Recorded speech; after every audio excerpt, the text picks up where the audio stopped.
bully sa K-drama, bully rin daw in real life ang The Glory star na si Kim Hyora.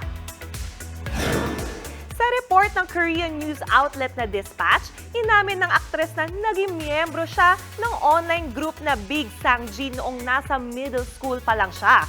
Kilala ang grupo sa pangbubuli sa mga estudyante. Paliwanag ng aktres, hindi siya direktang ng bully.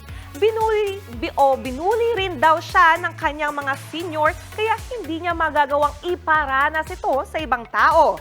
Nilinaw naman ng talent agency ni Hyora na hindi grupo ng mga bully ang Big Sang-ji.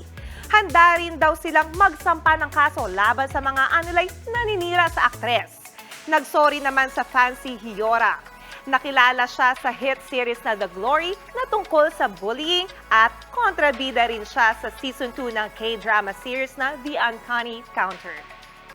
Mga kapatid, Jania Lipon po, laging maging updated sa latest sa entertainment and lifestyle para maging una sa balitaan. Bisitahin at mag-subscribe na sa social media pages ng News 5.